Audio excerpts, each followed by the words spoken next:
Hello there, everyone. How are you guys doing? Sorry, I'm a tad bit late. Hi. Wow, I didn't get to stay up here. Hello, everyone. How are you guys doing? I'm trying to get over here on X and make sure we're live on X. I hope everyone is doing well. Yay, we're live on X. I love to see that. So I want to welcome everyone everywhere and make sure my stream is strong and we're not struggle streaming on YouTube. I hope everyone's doing well. I hope your Christmas holiday, however you celebrate this season, I hope all those preparations are going well. Um, this is not going to be a super duper long live today, but I did want to discuss a few things about what I am going to begin to term as the pathology of cover up, as the pathology of perpetrating and predatory behavior that is, I believe, is perpetuated. Not only we're seeing this in the Daystar situation, but I have seen this across churchdom everywhere. I've seen it across not only churchdom, but um, it happens in most all religions. It definitely also happens in some practices of spirituality. So this is not just a quote unquote church thing. This is a pervasive, I look at this as a religiously pervasive situation. And it's when we allow our leaders, our spiritual leaders, um, too much latitude, when we don't take enough of our own accountability, when we don't hold them accountable personally, and when we kind of worship them or put them on this pedestal that they really shouldn't be on, right? That they should not be on. Okay. So we're going to talk about it. I'm excited to and I'm going to play my intro really quick and then we are going to get started. Here we go.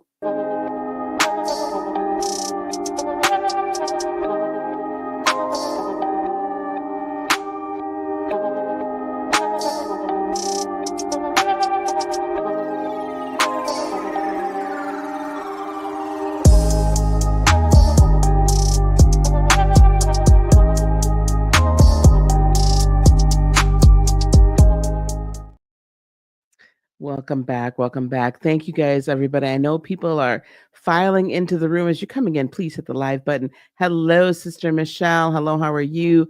I'm glad to be being heard. I was going to go live last night and it's been a little bit cuckoo for Cocoa Puffs. I don't know about you guys, but I feel like Christmas all of a sudden snuck up on me. Like, I mean, we know it's the same time every year, but it snuck up on me. And it still doesn't really fully feel like Christmas. I don't know why, but we'll talk about that other time probably. Um, but yeah, so I'm getting ready. I'll be leaving and going back home to Wisconsin tomorrow. So I get to hang out for Christmas with my now 3 beautiful grandchildren, my 2 granddaughters and my new grandson, who will be 2 months old here shortly, and my son and my daughter in love and my youngest daughter. So we'll be there for about a week. So I'm really excited for that. But I wanted to bring this to you guys because I'm not going to let go of this whole Daystar thing until there's been justice for Jonathan and Susie Lamb's daughter. I'm just going to be honest with you. I am not going to let this rest until we have justice for Jonathan and Susie Lamb's daughter. And it won't happen. Okay, it just won't happen. So what I want to do actually is go on X and let me make sure that everybody knows that we're doing this. um Shirley Marat and Pastor John Price.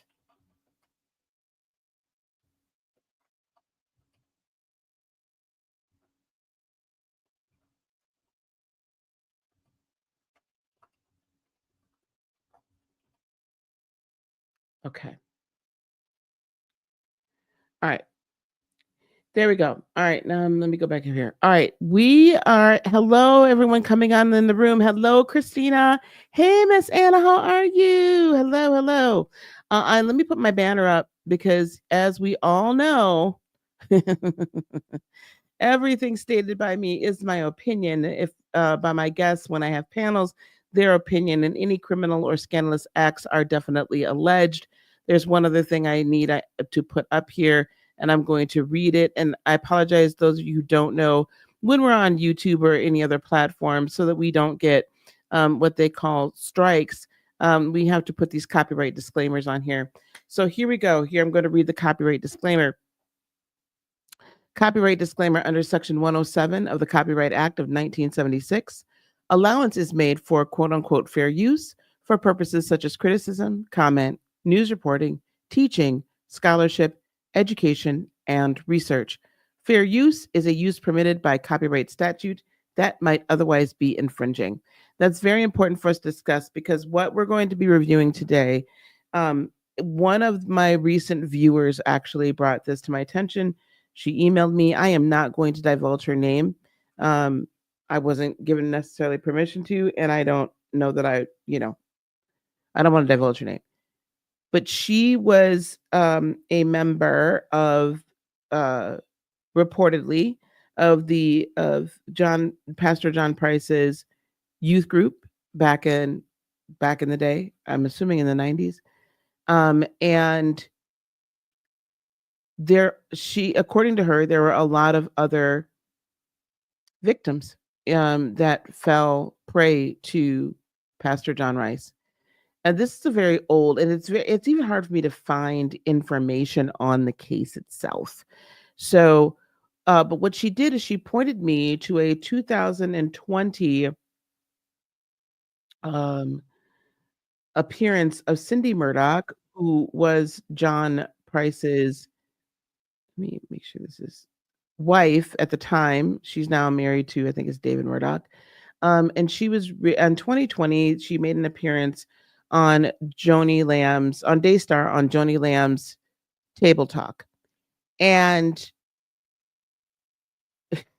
she said, watch it because you're not going to believe how this is literally like how it was played out and how it was like discussed and whatnot on Table Talk.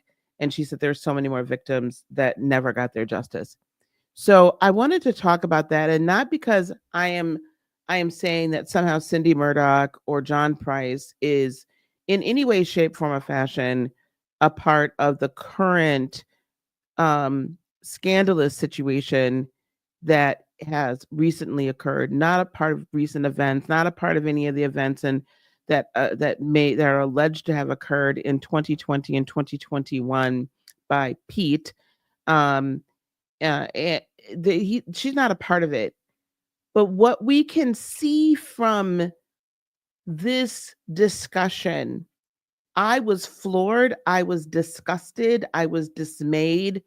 I shook my head multiple times at how this group of supposedly Christian leaders, women, not only were recounting the situation, but reacting to what John Price has been convicted of. And so what he has been convicted of. So I wanted to discuss that. Okay. Let me just get one thing out of the way here. Precious times, you nor anybody else can decide who I am or what I am or what I believe. I have been an ordained Christian minister since I was 30 years old. I'm 56 now. I grew up in non-denominational charismatic Christianity. Whatever my beliefs are now, I don't denigrate Christianity. I don't downplay anybody. Okay? Not my business. Whatever faith you find solace in, and whatever faith how God has expressed himself to you is your business. But what I can do is call out issues. What I can do is call out problems. What I can do is call out hypocrisy wherever it may lie. And if anything that's on my wall behind me is going to keep you from listening and also keep you from fighting the good fight to expose and not to get justice for John and Susie Lamb's daughter, then so be it. It's about time we stop being so worried about what I might have on my wall. And how about we're a little bit more concerned about what people are doing and covering up in our churches, our synagogues, our mosques, and any place of worship or any place of meditation or in any way, shape, form, or fashion, and harming those among us who are the most vulnerable. Period. You can leave a dislike on your way out the door. And that's the last time I'm going to discuss this today. Let's get started, shall we? I'm not having it today. I'm not for it. So let's look up. I want, for those of you who do not know, here is Jonathan's information. John Price. He was convicted a while ago. Let me blow this up so you guys can see. In Kentucky. And I just wanted to show you what his convictions were for. So this has already been adjudicated. So this is not alleged. He's already been found guilty by a jury of his peers. He is actively right now in the, he's in the Kentucky State Reformatory. He arrived there on December the 3rd of 2001. Expected time served is until 2051, September of 2051. Now, these are his offenses. And I think this is only a partial list, to be honest with you, because I believe there were 5 different counts. The first indictment was criminal attempted essay, or R, in the first degree. The second offense was essay in the first degree. The third offense that is listed here is R in the first degree. All of these things, to my understanding and my knowledge, happened with a particular, this is all from one particular person. You'll hear about this woman. It started when she was a teenager and continued all the way through in her early 20s. And there's no, of course, statute of limitations on child SA. Okay. And I have to say those words and I have to use those that way so that the YouTube algorithm doesn't say, oh, we don't like what you're saying. Right. So let me make sure we've got part 1 queued up. So I want you to understand that what I'm about to play for you, as it is listed in the description box below, is in fact a 2-part appearance by Cindy Murdoch on Joni's Table Talk on Daystar. It is freely available. It is on their website, daystar.com, in their on-demand, their shows and on-demand section. You can scroll down and find it. Okay? You can scroll down and find it. What I want us to pay attention to is how this is discussed. I have timestamps, so we're not going to look through. It's a total of an hour. We're not going to spend a total hour here, but we are going to talk about the pathology of this. I'm going to let her give a little bit of the history, and you can watch it all if you want. But at the very beginning, she gives her kind of Christian pedigree, as is typical, right? We give this Christian pedigree of how they were raised and all this stuff. Fine. If your parents were believers or not believers, it is what it is. Like, you live your life. Anyway, let's get going. And because that Christian, I skipped past that. So we're gonna start. Hey, Sarisa, how are you? We're gonna start at about, I'm gonna play this so you can see that that's what we're talking about, that I haven't changed anything. I'll turn up the volume here so we can hear. And I did add captions so you guys could follow along. Okay. All right. We've got quite a bit of ground to cover, but I will be stopping and starting. And the reason why I'll be stopping and starting, guys, is because I have to, in order to share sound, share a tab or screen instead. All right, so I gotta go this way. Entire screen and share audio. All right. And I have to stop and start in order to not hit the copyright laws. Okay. All right, great. Thanks, guys. And here we go.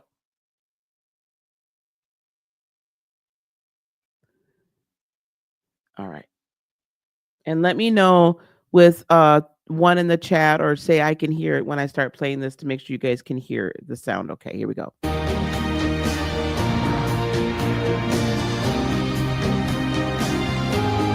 Are you guys able to hear the sound? Were you able to hear that sound? Let me know. I'm gonna go on and go to the first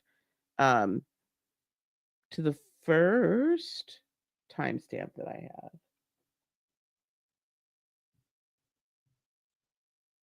Oops. Plan B. He's okay. I'm telling you, we love church. Those were my two favorite. And The gospel. I had never seen anything so Holy Spirit. What she's Like, telling at the I didn't know beginning, anything just so about you guys know, what she's telling at the beginning is she grew up Baptist. She went to a Pentecostal church. One of her girlfriends took her. She was like, oh my gosh. And so then she started into the charismatic Christian movement. All right. And so to say Sorry, they guys. we're not open to exactly things of the Here we go. spirit, if you will. Yes. Okay, so is that when you met your husband? I did actually. Okay, so tell me about that. He was the young pastor there for the youth in the meeting, and they had a band and played music, you know, and that's where I met him. Okay.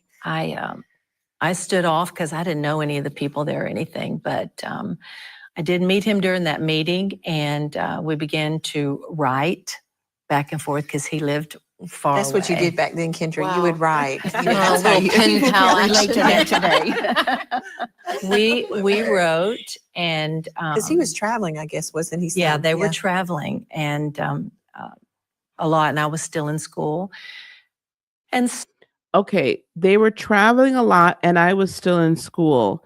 She started attending the Pentecostal churches or the charismatic churches because there is a difference. It sounds like when she was a teenager and in high school. Okay, a teenager and in high school. And again, I'm going to put the copyright disclaimer up. So they it is a little unclear to me whether or not this is high school or this is college, but it sounds to me potentially like this is, I'm not sure. I'll just put it that way. so for a couple years we just wrote, pen palled, and then it looked like this was going to be.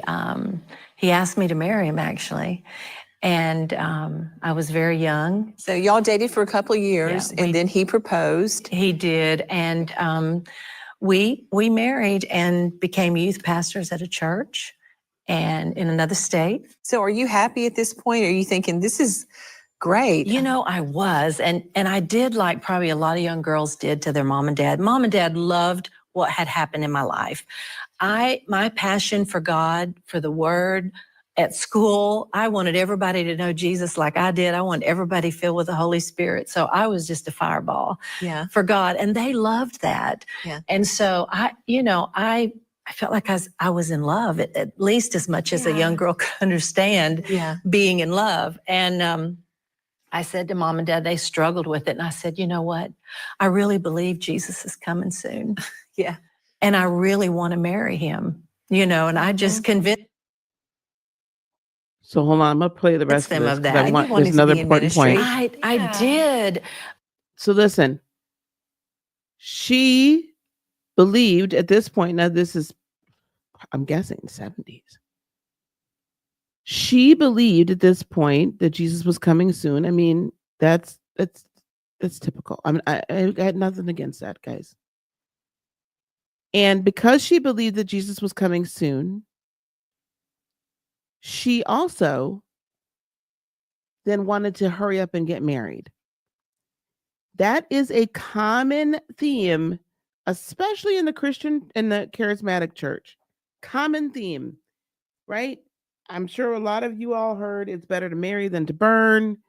You get married so that, you don't fall into sexual sin, all that kind of stuff. Okay. So this is her world. She's getting married. She's very young, getting married to this traveling minister, da da da da. They're youth they become a youth pastor, and my assumption is that then happens in Kentucky. She's very happy. She has a child very shortly thereafter. I'm going to skip ahead a little bit, guys. Bear with me. Girls that asked me to come sing with them and be a part of their little group. So the church began to grow and grow. And then my husband at the time was so passionate that the ministry could go outside the walls. And those were the early beginnings of Christian television. And then his mentor, that was the lead pastor at the church you guys were at, Yes. that it became his vision too for Christian television. Absolutely. And then that's along the time that I came to your life. I wasn't married yet. Oh, Marcus wow. had preached a revival there. And so he said, I want you to meet this one girl. I really think you and her could be friends. So my sweetheart. So remember now, Cindy Murdoch and Jody Lamb are best friends. Cindy Murdoch and Jody Lamb are best friends. They've still been best friends all this time. So at the time that Joni meets Cindy, she's not yet married to Marcus. Marcus is traveling and preaching. These folks are just starting to get on TV. So Christian television, let me make this big again. Christian television is beginning to be a thing. And if I remember correctly, that feels like mid to late 70s, because I can remember watching like Kenneth Copeland on TV. That was CBN was on. So, oh my God, Pat, what was his last name? Robertson. Oh my gosh, I can't believe all this time, right? So yeah. So that's the time period we're in. And then, this again, charismatic Christianity, right? And so there's youth pastors and all this kind of stuff. So Marcus did that. Yeah, he did. He did, and because Marcus Awesome. had become like family. Yeah. And so then when we were starting up the Christian television station, it was those early days when I can remember we had donuts for PTL when they were coming through trying to raise money to do PTL is praise the Lord. And Marcus would come and help. We would have telethons, share-a-thons to try to raise money, and Marcus, we'd go all night long till 4 a.m. sometimes. Yeah. So we became very close to Marcus. So of course he would want Joni to. When did things start to go wrong? Because I mean, that's the thing. People watching, I know there are many of you watching right now that, you had a plan for your life and maybe your marriage or your family, and things have gone awry, and you just feel so desperate and so alone. And that's why I want Cindy to share her story, because it's going to give you hope today. You're going to be infused with hope today. So when did you notice there's something not right? Probably it was late into after I'd had our first child, our first son. So y'all had been married probably what by then? About 7 years. 7 years. Yeah. And y'all were busy. I mean, you were pastoring, you were doing the television, you guys had a school, a university. Your lives were very It full. was very, very full. And we did television every night, Monday through Friday, every night live. Yeah. So all that we had going during the day, and we took the babies. I'd take the baby there. And so life was very full.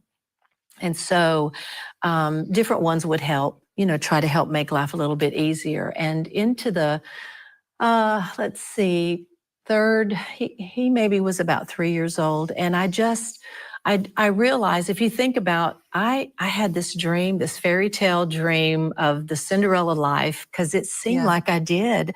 I had everything you could think you could want in life. Fred and Anna call it Camelot. Yes, I had them a lot. So now she feels like she's got everything that she wants in life.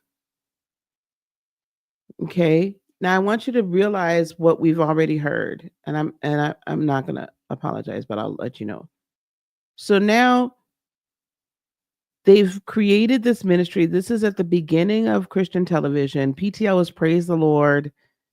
It's crazy. Like, I'm sure by this time Copeland's on TV.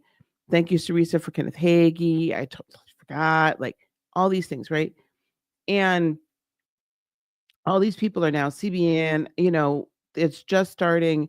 I think Jimmy Swaggart used to have a show, if I'm not mistaken. Um, yeah, it was really kind of interesting. And this is back in 2020, Tree. This is back in 2020. So Joni's actually lost weight since then. 700 Club was on CBN. Exactly. That was the start of CBN, was 700 Club. So they're just getting started. So they've got a burgeoning youth ministry. They're on TV every night. They're traveling. She's got a youngin' so there's all these things going on. When do you have time to work on your marriage and your relationship? When do you have time as a minister to pay attention to your first ministry, which is your family? This is the one thing that we're all told. And when you come up in through ministry, right? Your first ministry is to your family. You're supposed to be the high priest of your household. The high priest of your household, right? And the high priest, you're the leader, your marriage, you're supposed to love your family, love your wife as Christ loves the church, all of these things. But what's happening in this case, what happens in a lot of cases, this is my opinion, is a ministry begins to become more important than the family. Okay, we have things a little screwy, especially when you start getting on TV. There's nothing wrong with being on TV. There's nothing wrong with having a large ministry. There's nothing wrong with any of that. It is when you don't keep your priorities in alignment, and it is when you lose some integrity. That's the problem. There's at least 200 and some people in this everywhere. So please, please, please, if you don't mind, hit the like button so more people can come. We're not going to be on long tonight, guys. We're not going to be on long today. I do have a life coaching class to teach in about 30 minutes. So I want to get on and get off.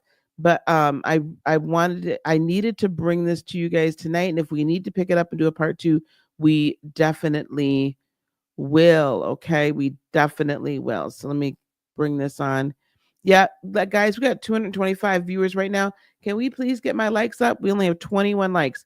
Can we please get my likes up?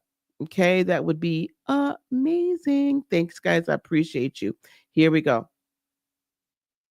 We're going to find out it doesn't exist, ladies and gentlemen. That's right. But, yeah. And then it just got to where I knew there were issues because it just seemed like we never could be alone and not communicating. You know, if I could say anything to people that in marriage, talk about things. Yay, communicate. Yes. Communicate even if it's uncomfortable. That's Yeah. good. Because I could never figure out why we just could never have time alone together as a husband and wife, why we couldn't be together. Mm-hmm. And then I would see him just stay at the office to the late hours, stay at the office, and then go straight to television. Mm-hmm. Okay, can I add? I'm going to start and stop so I don't get copyright strike. Let me say this to y'all. In the world, in the natural world, I know I got a lot of women out here probably, and probably there's a lot of men, but I know I got a lot of women out here. If your husband of 7 to 10 years wasn't coming home, y'all weren't having adult time together, y'all were not being intimate together, he ain't coming home till all hours of the night or sometimes the next day. What is your natural? He's staying at work, working all these hours. Now, this is convenient because he's got a job that he can say, well, I had to be there all night long. I want people to put a 1 in the chat if you would begin to believe that your husband was having an affair. Or I want to put a 2 in the chat if you don't think nothing wrong with it. Put a 1 in the chat if your husband was acting like this. In the natural world, would you at least begin to wonder if your husband was not stepping out on you? Put a 1 in the chat. And I want y'all to be honest. I don't want the good Christian conversation. I want y'all to be honest, because each and every last one of you has the capability of discerning, and you were given a brain. You were given intuition. I know that y'all know what I'm talking about.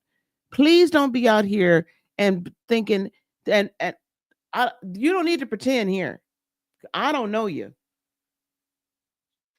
You don't need to pretend here. Put a 1 in the chat if your husband, if you would believe that your spouse was out there messing around, or put a 2 if they were out all night long at work and you all were not having intimate time together. And put a 2 in the chat if you didn't think that. I guess there's only 3 people that would think that. Ain't no way on God's green earth. I mean, come on now. Y'all gonna tell me you wouldn't believe that your husband was out there messing around on you or your spouse? So it was difficult. And then go having home and go family. straight to bed. Yeah. And then start all over. Yeah. And sometimes, and then we had a house full of people all the time. It seemed like, when he was there. Yeah. And so I think once I began to realize there was a relationship, there was somebody assisting him and helping him a lot, but that relationship became abnormal. Yeah. And without going into a lot of detail, it just was abnormal. And then people would come to the church and think she was his wife. Okay. And I'm his wife standing there. Yes. And so that connection and that soul tie and that togetherness and needing to be together so much, I knew there was an issue. And then And you could see it. Okay. Can we stop for just, we're going to stop again. I'm not even going to ask. I want you all to understand at this point what she's talking about. It's not that there was someone assisting him. This was a teenage girl, Victoria. I don't even attend this. I didn't attend none of this. This is a teenager, a 14-year-old girl. A 14-year-old girl that was assisting him, not just somebody. Why am I stressing this so much? As we go along, we don't even probably even need to get to number 2, but we're going to go along right here. The concept that this is a grown adult, because later on she's going to make commentary that, oh, well, it was determined that it wasn't consensual. At what point is a 14-year-old consenting to sleep with a grown man and their youth pastor? I don't care if this is 1991, 1891, or 2091. At what point is a 14-year-old girl somebody? Like, so if you're going to tell the story, I'm going to need you to be truthful. If this is going to be your testimony, I'm going to need you to come all the way out. Because at the end of the day, your now ex-husband committed crimes against a child, against a minor, entered into a active adult intimate relationship with a minor, SA'd a minor repeatedly, not just once, not just twice, repeatedly, entered into such a relationship with this teenage girl that people, when they would come to the church, thought that the teenage girl was his wife.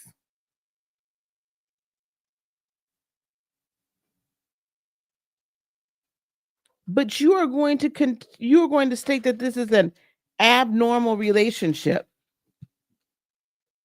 that the relationship was just somebody assisting him, that people would come, that there was such a soul tie created. Why can't you say this is what your man did, your ex-man? What are you covering up for? He's already been convicted, lady. He's serving time, lady.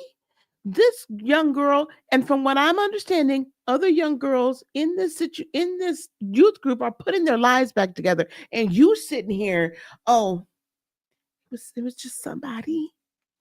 This is the culture, the sick and twisted culture of cover up. This is the sick and twisted cultish behavior and thought process that has permeated and has infiltrated and infested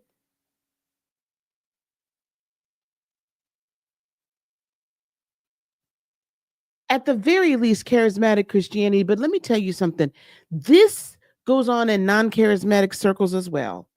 So I don't want anybody to think this goes on in Judaism as well. This goes on in the Muslim religion as well. This goes on in spirituality as well. Anytime we have spiritual leaders, I say this often, that spirit is seductive. Spirit is intoxicating. Why? Because it is pure love. True, the spirit of God, the spirit of your creator, the spirit, that energy is literally pure love. And we know this from whatever religious text that you're following. But in this case, we will talk about it from the Bible. It is pure love. It is that love at a frequency and a purity that human beings cannot comprehend and we cannot replicate in and of ourselves. We can strive to come close and we can strive to be better and we can strive to learn and grow and become, right, as pure of a love energy to emanate and live in and live from a purely love frequency and energy, and that we can strive for that. But we cannot replicate it. However, the ministers, the teachers, the preachers, the prophets, prophetesses, the evangelists, pastors that are God sent, when we are, and for lack of a better word, and don't get hung up on this term, but I want you to hear my heart, when we are channeling that, when that spirit is emanating from us, when it's coming through us and our humanity is out of the way, and that spirit is emanating from us as we're ministering to the masses, what happens then is sometimes, especially when you are starved for actual true love, it can become intoxicating and seductive. And it doesn't always have to be seductive in a completely carnal way. It can become seductive in a way of I get mesmerized, right? I get mesmerized. I get it enraptured. I get all of caught up, right? Because this true love is emanating during the ministry situation. But then what happens is that man cannot handle, man or woman, human beings, if we're not careful, we develop a spiritual ego. Okay. We develop a spiritual ego and we begin to mistake the moving and the unction and the operation of the spirit realm and the spirit in our being. And we begin to believe it's us. And then we begin to be intoxicated with our own press, with our own um, minor celebrity or whatever you want to say. Like we become to be getting and then what happens when that we begin to operate from a carnal space and allow our carnal desires to overtake the operation thereof. That is a choice that we make. I'm going to say something else here. Some people may like it, some people may not. What irritates the bejeebers out of me, and what I've always been irritated with from day one, is the fact that we are so quick to put it off on a spirit of this or a spirit of that or a spirit of the other. When, at what point are you going to take accountability that you are just a sick individual? When are you going to take accountability that you are a narcissistic individual? When are you going to take accountability that you are more concerned about protecting the empire and your money than you are about protecting those with under which, look up to you and that you are somewhat in the care of? When are you going to take accountability that you are not operating in integrity? When are you going to take accountability that you are not operating in honesty? When do you take that level of accountability? We put off so much crap onto spirit this and spirit that and spirit this and devil that and demon this, and they're operating the spirit of. Let me tell you one thing. It is impossible. It is impossible for a spirit outside of you to completely take you over. You can operate within that energy. You can choose to allow that energy to operate through you, and it is a conscious or a subconscious choice. You make little choices, you make little moral missteps and decisions bit by bit, and then you allow this to happen. People are dropping off like flies. I know this is not what y'all want to hear. But the same way that we are actually responsible for actively pursuing our healing is the same way that we need to take accountability for some of the choices, for the choices that we make and what we allow to happen. Stop. Oh, they were just deceived. They didn't know any better. That's a bunch of BS, and you know it. That man knew every time. This is going to get a little graphic. Y'all, we are adults. I'm not going to be too graphic. But that man knew every time he essayed that young girl. That man knew every time he touched another young girl. That man knew every time that he made an advance, and a flirtatious advance, and an inappropriate advance to any and every young girl. I don't know if there's any boys, but we just know that we know there was girls. He knew every time he was doing it, and he made a conscious choice to do it, and he made a conscious choice not to get help. I don't care how much darn communication you doing. I don't care how much you talking to your wife at night. I don't care how many times you have relations with your wife at night. You know exactly what you're doing. So if you're that sick, go and get help. Child, I don't know about these wives. The 14-year-old is also taking care of her two paraplegic parents.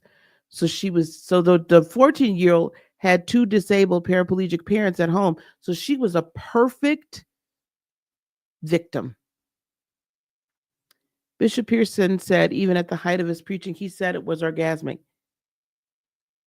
Again, spirit, the operation of the spirit through you as one that has had that had been doing that for ever since I was knee high to a duck. It is seductive. She had so much on her shoulders. He may have forgotten about the millstone, but he forgot to go and get help. Here we go. Let me see. Where are we at? We're at 1444. Let's go a little bit further here. I saw it. Yeah. And then by the time the second child was born, it really became obvious because now I have two babies, two young children. And then my health got really bad. I was weak and I was tired all the time. And I literally would have to lay on the kitchen floor in front of the stove to cook the boys' breakfast for them to go to school. Even without your health getting bad, just keeping your schedule would make most people tired all the time. Sure. The reason why I wanted to play that,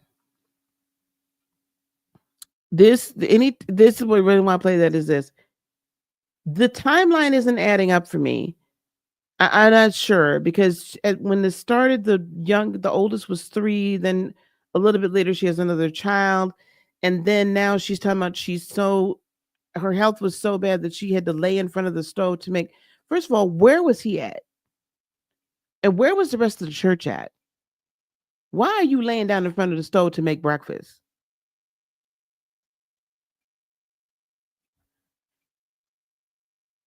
I'm not understanding because those kids at 3 and 1 or whatever aren't school age.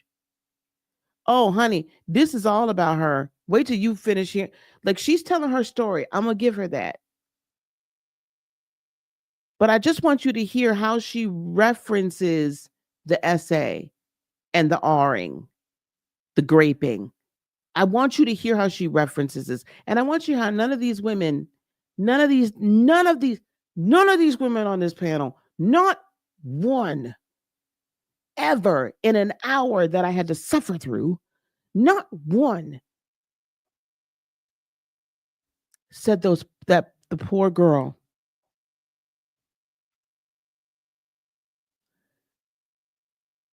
Anytime a guest is or was on words or spoken to cover up the entire testimony, never authentic, you have to put the correct words. I don't understand what you're saying. Here we go. Let me forward this on to 16 because we're going to have to wrap this up a little bit sooner than I thought. This will be part 1. We'll come and do back for part 2. Because I want you to hear this. We're all like, this is just life. Exactly. But older, let's see, 2 years old maybe, or 3.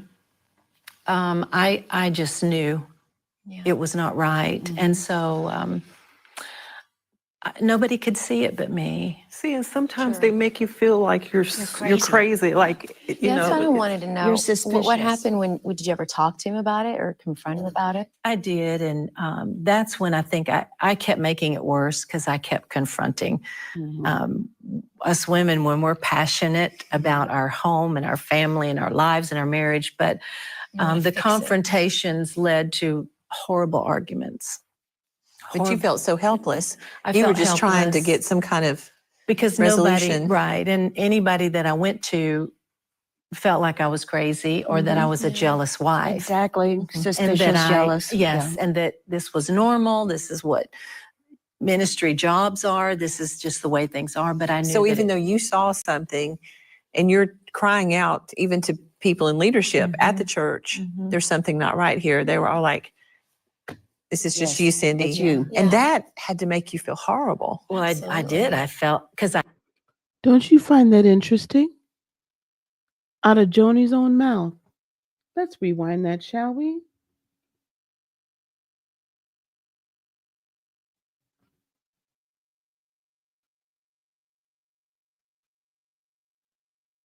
Oop, don't do that. Like, life. Exactly. Suspicious, And that jealous. Yes, and that this was normal. This is what ministry jobs are. This is just the way things are. But I knew so that even though you saw something and you're crying out even to people in leadership at the church, there's something not right here. They were all like, this is just you, Cindy. It's you. And that had to make you feel horrible. well, I did. I felt, because I knew that I knew, but I felt helpless. So And those, isolated, I would imagine. So how did it come out? I did. Before we talk about how it came out, isn't that interesting that she said that she acknowledges that her best friend saw something, knew what was going on, went to the church folks, and nobody believed her, and that must have made her felt horrible. And yet her own daughter-in-law and son came to her about what had happened to her own grandchild, and she's done the same thing.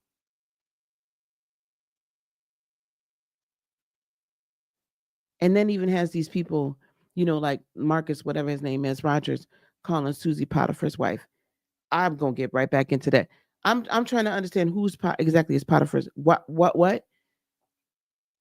Joni just said this woman saw something, knew something about her husband messing with essaying the teenager. She knew something was right. She knew this was not a proper relationship. She knew her husband ain't coming home. Her husband barely touching her. He didn't made another baby, but you got to do that so that you can make it look all good. You got to have at least 2 kids. Otherwise, they're wondering what's wrong with you. What's wrong with you got to cover it up. So you got to have at least a couple of kids. That's the truth. Y'all can say what you want to, but that's the truth. So Joni said in 2020, this is in 2020, around at some point, I'm guessing after this, is when she's going to find out that something's happened to her granddaughter. And yet, culture of cover-up. Cult of cover-up. I don't know if Joni covered it up. I don't know. I wasn't following them in. But I know she didn't say too much. Joni was her. Who knows if she told Joni anything. Don't nobody. They don't care about that. Here we go. They don't care. That's not part of her story, I guess. Ooh. Well, as time went by, she had gone to some friends and let them know that they had been in a relationship. So those people came to me. She went to some friends and let them know that she had been in a relationship. I'm going to ask this woman again. I know she can't hear me, so I'm going to ask y'all because y'all the only ones that are here. I'm going to ask y'all again. This relationship started at 14 years old. How's that a relationship? Your ex-husband SA'd and raped a minor, a child, for years. I believe at some point we find out all the way up until she was 20 or 21. That's what I'm saying, Sister Michelle. I can't do this. Here we go. You don't see why I had to bring this to y'all today? Here we go. And told me. And so I think I had been through it so long. And the times, something I want to say to if people that are watching is that I felt very helpless. And, Joni, we've talked about the times on my face in the carpet crying out to God. I mean, sometimes screaming so loud I thought the neighbors would hear me because I was desperate and I felt trapped. And I felt Alone. the Lord speak to me through Hosea. Okay. That I will be your Isha. Yeah. I will be your husband. I'll be your provider. I will be there for you. Stop expecting it out of him. I will be that. Yeah. At what point does God not tell you to go to the police? At what point does God not say your husband is doing a nasty thing? Your husband is harming at least one. God don't tell you to go to the police?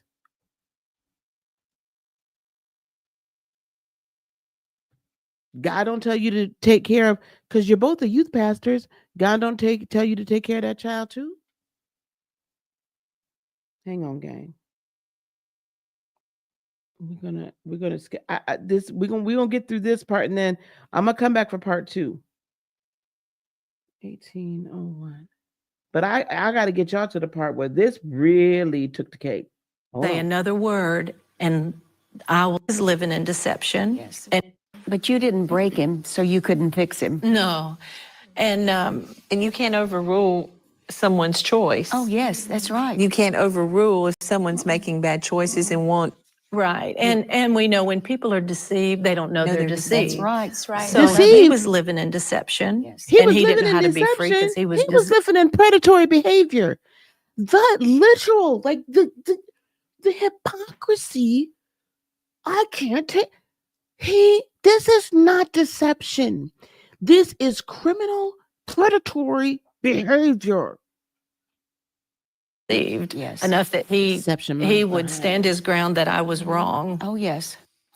And I felt like the Holy Spirit said to me, zip it up, Cindy. Don't say another word, and I will take care of this. Good. You stop. And that's what I would say to some people is you feel like you feel trapped, and you feel like you got to fight, and you got to make it change, and you got to be something maybe you can't be for it to change. And Holy Spirit can do a work Yes. and reveal and bring things out because nobody could see it but me. And that's what happened after the Lord spoke to you and said, I'll be your Ishai. Then God allowed it to come to the surface and some accountability for it. But even after that, you loved your husband, you loved your children, and you wanted to believe for total restoration. Absolutely, and stood for total restoration. I don't mind. Listen. If that's what you choose to do, I'm not saying nothing about you. You choose what you're going to do about the marriage. Okay, I can't speak on what you're going to do about your marriage. God allowed it to come, Can I just say one thing though? The friends of the girl went to her, and what did she do? She's in ministry. Now, this is back in the late 90s, early 2000s, I think.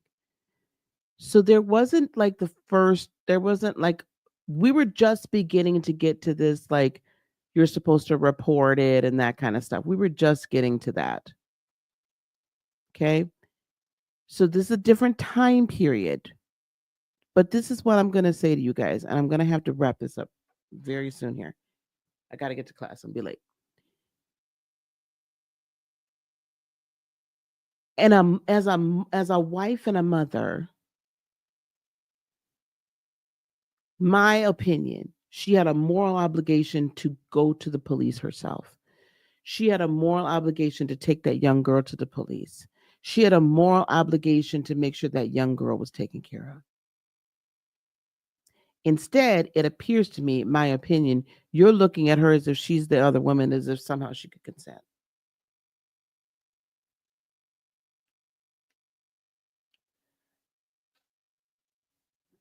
I can't.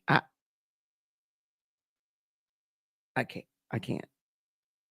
Now, this is part one. She said, what spirits do they have, child? Let me tell you something. You don't even have to have the Holy Spirit to be a decent human being and take the child to the police. You don't even have to be holy. This is the thing. People in the church, like when I was like actively in church, used to get so like hyper about, oh, they're not holy and they're not this and they're not that. Let me tell you something. The people out on the street a lot of times would do better by people than the people in the church. And whatever, that is what it is. We'll talk about that another time. At one point during this, and when we come back to part two, I'm going to finish this up. She talks about the loss of the use of her vocal cords. And I'm going to say that that's because she didn't use her voice to help the child. She didn't use her voice to stand up for herself. She didn't use her voice to help the child and whoever the children were involved. Now, in the spiritual world, we would say that she didn't use her throat chakra. And when your throat chakra is blocked, you ain't going to be able to do nothing. When you're not speaking up for what's right, it's a wrap. It's a wrap. All right, guys. I hate to cut this off, but I knew I only had an hour right now. We're going to come back for part two. It's not going to be tonight. We'll air part two tomorrow. I'm going to go deeper into the rest of this, and then I'm going to talk about part two of the next part of this situation. You don't want to miss it. I want you guys here, and I will put that up and let you know when I'm going live. I appreciate you all being here. I want you to understand this is a culture of cover-up, a cult of cover-up. We cannot continue to allow this to occur. And for Joni Lamb, my opinion, to make that statement she just made back in 2020 to her best friend, but not live by that same standard in 2024 or 2021 or later in 2020 is abhorrent. All right. I love you guys. Thank you guys so much for being here and being supportive. Thank you for just listening, hearing my heart, because my desire is I want justice for Joni and Susie Lamb's child and any other children that are experiencing this right now, if it's through the Daystar situation, like that organization or whatever organization it is.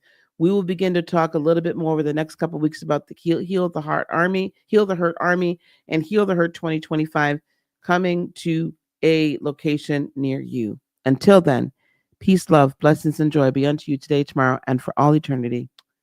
I love you guys very much. Namaste.